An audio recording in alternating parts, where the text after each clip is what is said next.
ప్రియ సహోదరులారా, పునీత చిన్నప్ప గారు కొరింథీయులకు రాసినటువంటి లేఖలో మొదటి లేఖలో 13వ అధ్యాయంలో మనం చూస్తూ ఉన్నాము. దేవుని ప్రేమకు మించినటువంటి వేరే వరాలు ఇంకేమీ లేవని కూడా. ఎందుకంటే ప్రేమ అనేది సహనం కలది, దయ కలది, శాంత స్వభావం కలది, ఎలాంటి కోపం లేనిది. మరి ప్రేమ అన్నిటిని కూడా సహిస్తూ ఉంది, అన్నిటిని భరిస్తూ ఉంది, అన్నిటిని కూడా ఓర్పుతో మరి సహనంతో ఆనందంతో స్వీకరిస్తూ ఉంది. ప్రేమ అనేది అన్నిటిని కూడా సరే అని అనుకుంటూ ఉంది. మరి ఇక్కడ ప్రేమ అన్ని విషయాలలో కూడా గుణమైంది. ప్రేమ అనేది ఎప్పుడు కూడా మారనిది.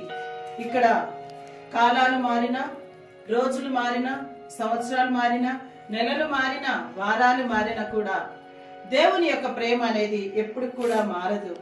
ఇక్కడ మనం చిన్నవారిగా ఉన్నప్పుడు దేవుడు మన చిన్న వయసులో ఏమేమి అవసరం వాటిని దయచేస్తూ ఉన్నారు. మన పెద్దవారి అయినప్పుడు మనం పెద్దవారిగా ఏమేం చేయాలో మనకు నేర్పిస్తూ ఉన్నారు. చిన్న వయసులో ఉన్నప్పుడు మనం కొన్ని తెలిసి చేసిన తెలియక చేసిన అన్నిటిని కూడా మరి దేవుడు మనల్ని మన్నిస్తూ ఉన్నాడు. మన కుటుంబ సభ్యులు కూడా మన చిన్న పిల్లల వల్ల భావించి మనలుగానే స్వీకరిస్తూ ఉన్నారు. అయితే ఇక్కడ మన యొక్క ముఖాన్ని మనం ఏ విధంగానైతే అద్దంలో చూసుకుంటామో అదే విధంగా మరి దేవుని యొక్క ప్రేమని కూడా మనం అద్దంలో చూడగలుగుతూ ఉన్నాము.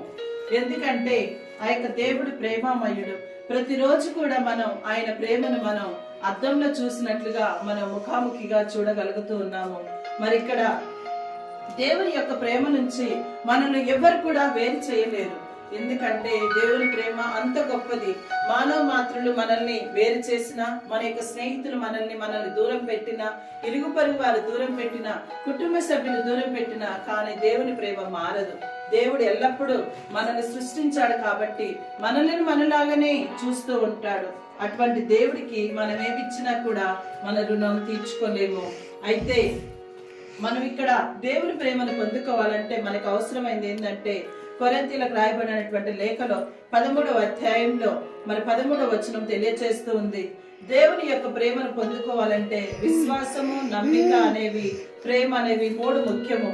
ఈ 3 అనేవి మన యొక్క జీవితంలో ఉన్నట్లయితే మనం ఏదైనా కూడా సాధించగలుగుతామని ఇక్కడ తెలియచేస్తూ ఉంది.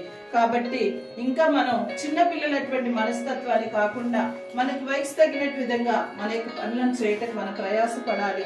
మనం ఎప్పుడైతే ప్రేమ అనేది లేకుండా ఇక్కడ 13వ అధ్యాయం 7వ వచనంలో తెలియచేస్తూ ఉంది. ప్రేమ అనేది అన్నిటిని కూడా సహిస్తూ ఉంది, కానీ